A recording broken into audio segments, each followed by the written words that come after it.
Dear student, अस्सलाम वालेकुम। My name is Mohammad Salim from Shimala public secondary school and college. हमारा आज सेकंड चैप्टर स्टार्ट हम करने लगे हैं। जैसा कि आज इंट्रोडक्शन है सेकंड चैप्टर का, तो हमारे पास क्या है, चैप्टर नंबर सेकंड है system of real number and exponent and radicals. आज हम इसका इंट्रोडक्शन करेंगे कि हमारे पास मेन जो बेसिक चीज़ें हैं रियल नंबर और एक्सपोनेंट और रेडिकल्स, और आखिर में क्या है रेडिकेंड भी आ जाता है।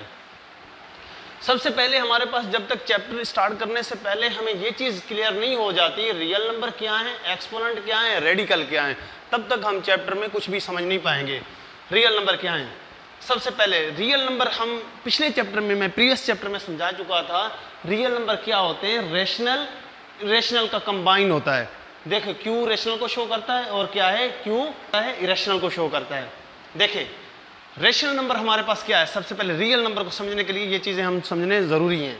क्या है रियल, क्या है रियल में क्या आता है, टर्मिनेटिंग डेसिमल फ्रैक्शन आ जाता है और रिक्यूरिंग डेसिमल फ्रैक्शन आ जाता है रियल में, रेशनल में।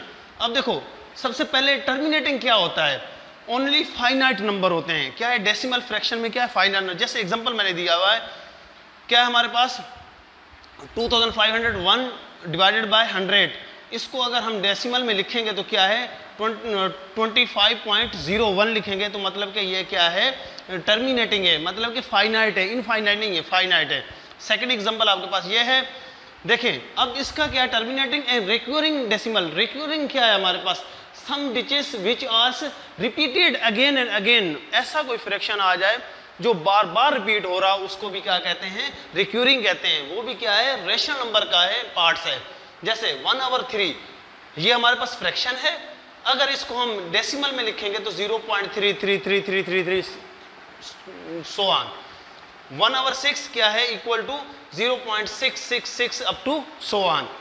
1/11 क्या है, देखो मैंने ऊपर क्या कहा था, which are repeated again and again, कुछ अगेन एंड अगेन हो, तो क्या है 1/11 को क्या करेंगे डेसिमल में लिखेंगे 0.9 0.9।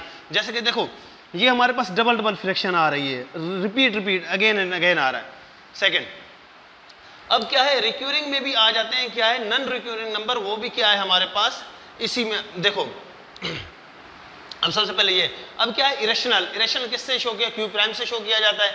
अब इसमें क्या है नॉन रिक्यूरिंग नंबर आ जाता है, नॉन रिपीटेड नंबर आ जाता है। कैसे नॉन रिक्यूरिंग डेसिमल, कैसे एग्जांपल देता हूं मैं आप लोगों को।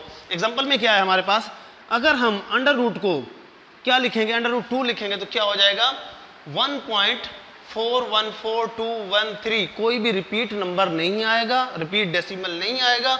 और हमारे पास क्या है, हमारे पास अंडर रूट 3 का अगर डेसिमल लिखेंगे तो क्या है 1.73205008 अप टू सो ऑन।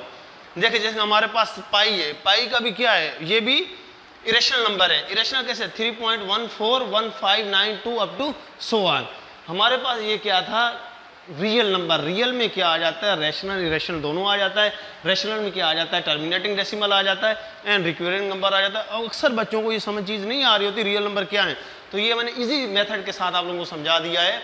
क्या है टर्मिनेटिंग एंड रिक्यूरिंग नंबर है। रिक्यूरिंग में क्या आ जाता है, अब देखो इरेशनल में क्या आ जाता है, नॉन रिक्यूरिंग नंबर आ जाता है। एग्जाम्पल दिए हुए हैं। आगे हमारे पास चैप्टर में क्या है, एक्सपोनेंट्स की बात कर रहा है। एक्सपोनेंट्स, अब एक्सपोनेंट्स क्या है, एक्सपोनेंट्स पावर है। देखो एग्जाम्पल क्या है 3p/2, मतलब पार्ट्स ऑफ बेस, जितने मतलब पार्ट्स ऑफ बेस हों उसे मल्टीप्लाई प्रोडक्ट कर दिया जाता है, उसके क्या है एक्सपोनेंट बन जाते हैं।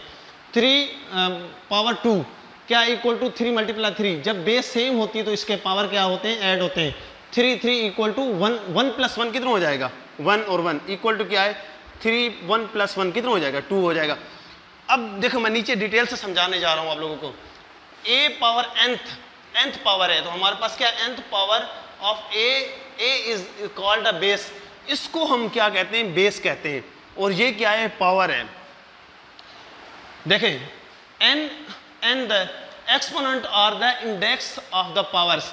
और ये n क्या है, ये तो a तो हमारे पास बेस बन गई ना, और ये n क्या है, ये पावर है, या इसको इंडेक्स भी कहा जा सकता है जब हम आगे इसे रिपीट करेंगे।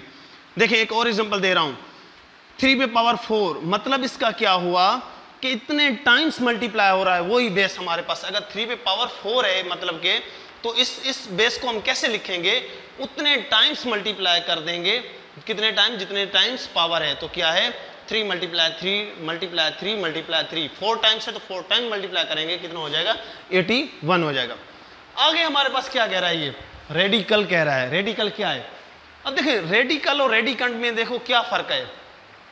रेडिकल्स और रेडिकंट्स इन द नोटेशंस, जो रेडिकल्स एक नोटेशन है, जैसे हम क्यूब रूट लिखते हैं, स्क्वायर रूट लिखते हैं, फोर्थ रूट लिखते हैं, तो क्या है, जैसे हमारे पास ये क्या है रेडिकल है, ये क्या है रेडिकल है, और ये रेडिकल की साइन है, is called the radical sign, ये एक साइन है।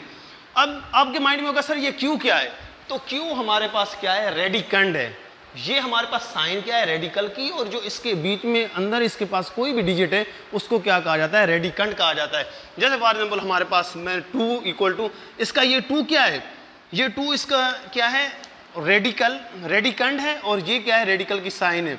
देखिए 25 इसको हम ऐसे भी लिख सकते हैं, तो क्या है ये रेडिकंड है और ये क्या है रेडिकल है। जैसा कि डियर स्टूडेंट आज हमने क्या सीखा, चैप्टर का इंट्रोडक्शन मैंने दिया आप लोगों को, जैसे बेसिक चीज़ें थी जिसमें रियल नंबर बच्चों को समझ में नहीं आता, इजीली मैंने बहुत इजीली आप लोगों से ये डिस्क्राइब किया है, और एक्सपोनेंट और रेडिकल्स। देखें अगर आप समझना चाहें तो रियल नंबर हमारे पास क्या है, रियल नंबर किसका कंबाइन होता है, रैशनल इरेशनल नंबर का होता है। अब रेशनल नंबर क्या होते हैं, टर्मिनेटिंग रिक्यूरिंग नंबर होते हैं, और इरेशनल नंबर वो भी क्या है रियल नंबर का पार्ट से, वो मैंने डिटेल से समझा दिया आप लोगों को। एक्सपोनेंट क्या है, एक्सपोनेंट और बेस क्या होती है, देखिए एक्सपोनेंट को पावर कहा जाता है, जैसे मैंने ये आपको डिटेल से समझाया। और क्या है रेडिकल और रेडिकंड में क्या फ़र्क होता है, रेडिकल्स क्या है एक साइन है, जैसे स्क्वायर रूट क्यूब रूट वो साइन है, और आगे क्या है रेडिकंड क्या होता है, जो उसके बीच में डिजिट होता है उसको क्या कहा जाता है रेडिकंड होता है। Thank you.